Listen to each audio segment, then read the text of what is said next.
abordaremos as diferenças entre grafite e pichação, como surgiu a pichação e o contexto histórico em que surgiu. Grafite e pichação, entenda ambos. Tanto o grafite quanto a pichação usam o mesmo suporte, a cidade e o mesmo material, as tintas. Assim como o grafite, a pichação no espaço subverte valores. É espontânea, gratuita e efêmera. Uma das diferenças entre ambos é que o grafite vem das artes plásticas e a pichação da escrita. Ou seja, o grafite privilegia a imagem, a pichação a palavra ou a letra. Vários são os significados da pichação: ação ou efeito de pichar, escrever em muros e paredes, aplicar piche em, sujar com piche, falar mal. De acordo com esse último conceito, não há quem não tenha pichado uma vez na vida. Grafite versus pichação. Nessa primeira imagem está uma obra do artista Eduardo Cobra. Nascido em São Paulo, além de grafiteiro, é um dos maiores representantes do muralismo atual. Com um trabalho exposto em 5 continentes, Cobra tem como inspiração a street art dos centros urbanos. Já a segunda imagem está relacionada à pichação. Aqui era o famoso point do Anhangabaú. Começou nos anos 90 com os office boys que paravam para almoçar. Quando eu passei aqui a primeira vez só tinha pichação até o primeiro andar. Aí a partir de 99, comecinho dos anos 2000, eu comecei a fazer bastante segunda. Fazer a segunda é pichar o segundo andar do prédio. E é tudo escalada. Escalada de janela. A gente escala subindo por essas grades, pelo ar-condicionado ou com o pé nas costas. Quando eu estava fazendo esse quarto andar, juntou um monte de gente, até os seguranças ficaram admirando. Eles ficaram curiosos para saber como a gente fazia aquilo e elogiaram quando a gente desceu. É uma das esquinas mais importantes de São Paulo, porque tem pichações de 1997, até mais antigas talvez. Por exemplo, esse RGS do Telo, no primeiro andar. Agora vamos falar um pouco mais sobre o artista Eduardo Cobra, que se tornou conhecido pelo projeto Muro das Memórias, na cidade de São Paulo em 2007, onde retratou cenas antigas da cidade. Além da capital paulista, diversas cidades brasileiras contam com suas obras. Também tem obras em outros países como Inglaterra, França, Estados Unidos, Rússia, Grécia, Itália, Suécia e Polônia.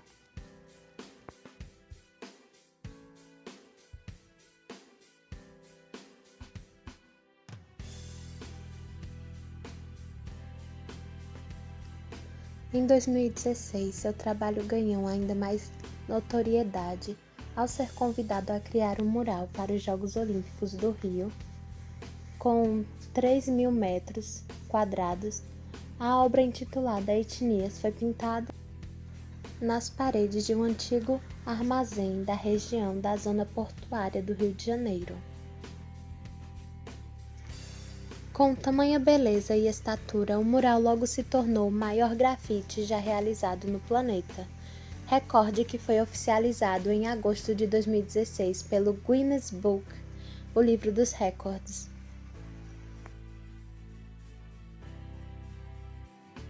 Cobra bateu seu próprio recorde em 2017 com a obra Cacau, que ocupa um paredão de 5.742 metros quadrados, às margens da rodovia Castelo Branco, na região metropolitana de São Paulo.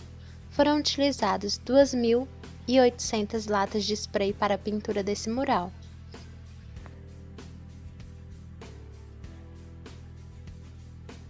Por meio de seu talento, seu olhar sensível e uma perspectiva de mundo humana, Eduardo Cobra aliou a simplicidade da sua origem à sua capacidade de observação e criatividade, criando uma identidade muito única e singular para sua arte.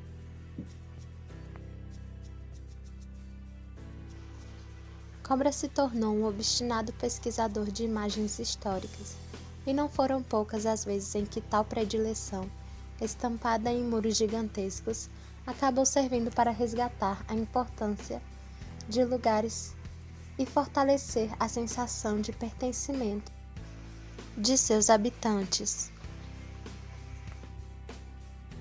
Agora vou falar da obra O Beijo. Para esse grande painel, mantendo sua máquina do tempo na Times Square de 1945, Cobra recuperou a mais conhecida das imagens da comemoração da vitória dos Estados Unidos sobre o Japão na Segunda Guerra Mundial. O arrebatador beijo do marinheiro George Mendonça e da enfermeira Greta Friedman, e adicionou uma explosão de cores à icônica fotografia de Alfred Eisenstadt. Instantaneamente, a capital do mundo ganhou uma nova atração turística. Visitantes passaram a se aglomerar no High Line para clicar o beijo. Também foi apontada como um dos 10 pontos mais fotografados em selfies em Nova York. Localizada bem acima do muro da oficina e estrategicamente posicionada no horizonte de quem passava pelo High Line, o ramal ferroviário desativado que virou parque suspenso e um dos mais badalados points de Manhattan.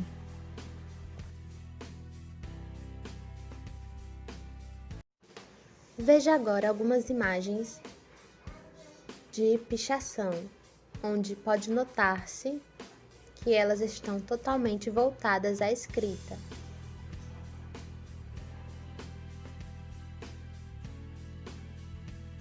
Como surgiu?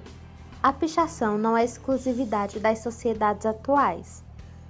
Ao contrário, as paredes das cidades antigas eram tão pichadas quanto as de hoje, ou muito mais. Havia de tudo nessas pichações, a julgar pelas paredes de Pompeia, cidade vitimada pela erupção do vulcão Vesúvio, em 24 de agosto de 79 d.C., e por isso preservada, predominavam xingamentos, cartazes eleitorais, anúncios, poesias, praticamente tudo se escrevia nas paredes. Já na Idade Média, época que a Inquisição perseguia e castigava as bruxas, cobrindo-as com uma substância betuminosa chamada piche, os padres pichavam as paredes dos conventos de outras ordens que não lhes eram simpáticas. Depois, a pichação passou a ser feita na parede da casa da pessoa que se queria atacar, divulgando suas más qualidades. Assim, foi usada por revolucionários de todo o mundo para abalar a imagem de seus governos ou divulgar seus ideais e objetivos. Após a Segunda Guerra Mundial, começam a ser produzidos materiais em aerosol, como inseticidas, perfumes, desodorantes, etc. As tintas e vernizes em spray descendem do uso da tinta sob pressão de uma bomba compressora, como na pintura automotiva. Assim, o spray substituiu as antigas técnicas de aplicação bucal de vernizes e fixadores nos trabalhos artísticos.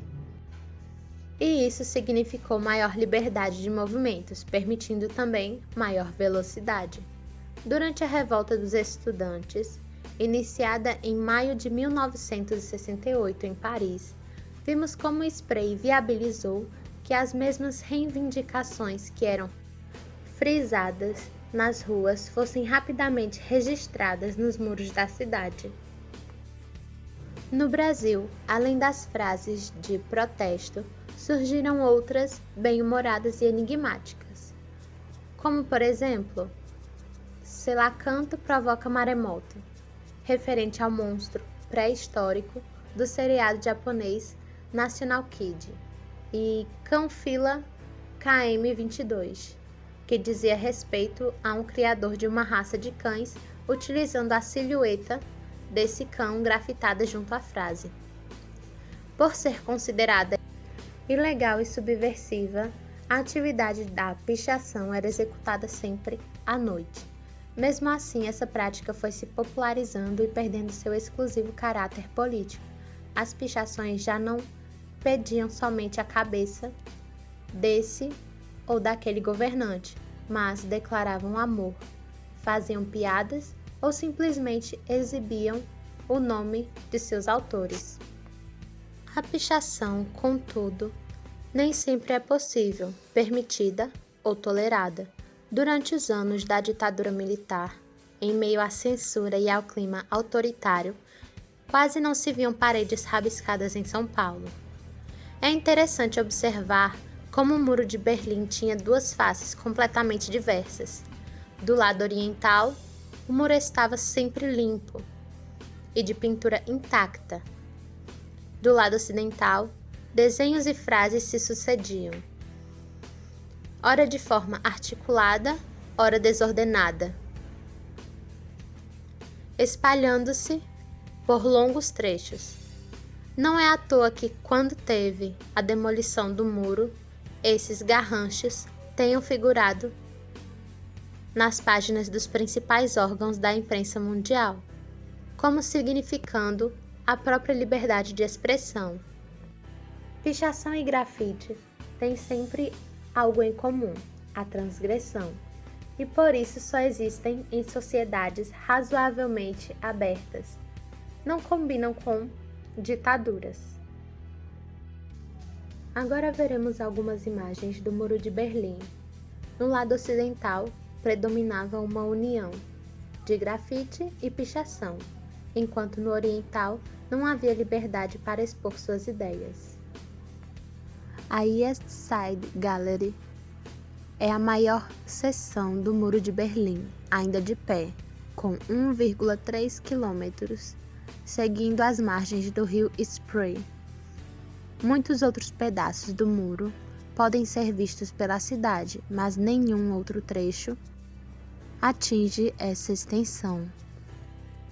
A galeria ganhou esse nome por causa dos 106 grafites e pinturas feitos na face leste do muro, a que era virada para o lado comunista, a maior parte fazendo referência aos acontecimentos políticos da época. Ivan Sudebreck dizia entusiasmado: a arte sempre será o reflexo social de um povo. No caso do Brasil, reflexo de um povo oprimido, que sofre desrespeito em seus direitos humanos, falta de trabalho e habitação, saúde, segurança, educação, lazer, etc. E aos quais responde consciente ou não, por meio de atos que se traduzem desde a cruenta violência, assaltos, roubos, assassinatos, até tentativas menos drásticas de interferir no sistema e modificá-lo. Não é por acaso que a pichação surge nos grandes centros urbanos, principalmente nos países menos desenvolvidos. É como uma forma de criticar o sistema onde vivem e abordar os problemas que enfrentam diariamente. Mais algumas imagens de pichação em prédios. As pichações são expressões gráficas pintadas em muros e edificações das cidades.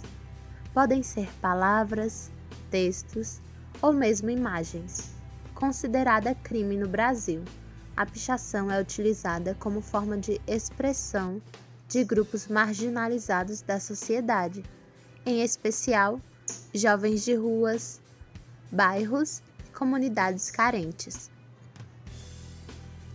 Na maior parte dos casos, são símbolos e escritas que, com o intuito de demonstrar revolta e indagação pela situação que se encontram em meio à sociedade, porém não há grande valor estético. De acordo com a sociedade, é considerado uma disputa de territórios entre gangues e competição entre os próprios praticantes do ato.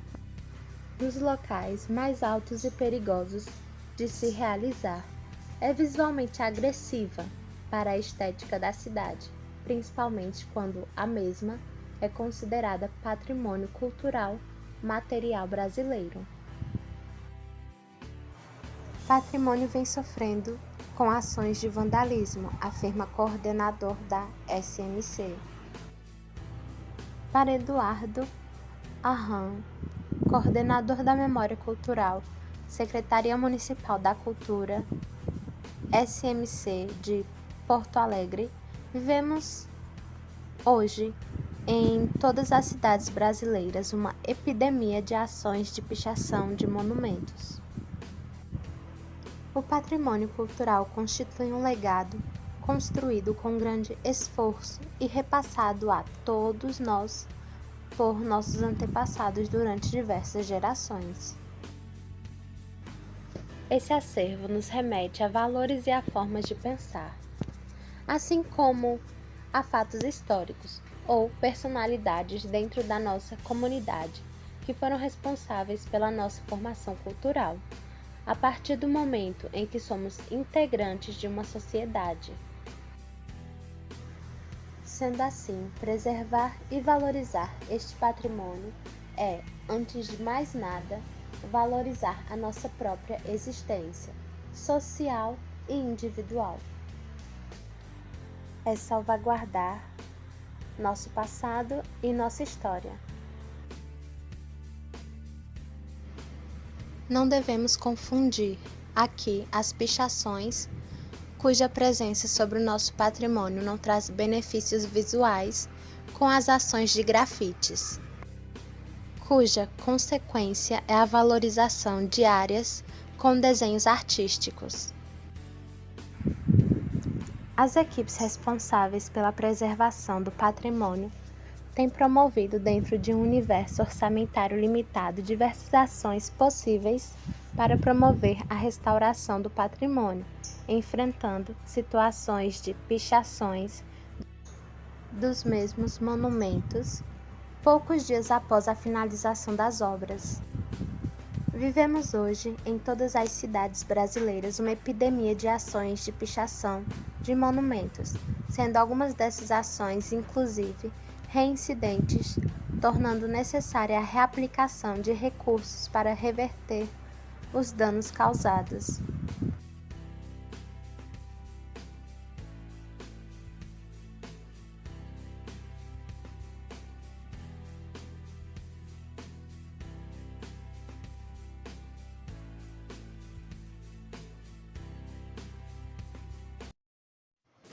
A preservação da nossa história é um direito social e um dever individual. Temos que continuar trabalhando em união para reverter essa situação de forma a construirmos juntos uma realidade mais harmônica para todos nós e para as próximas gerações.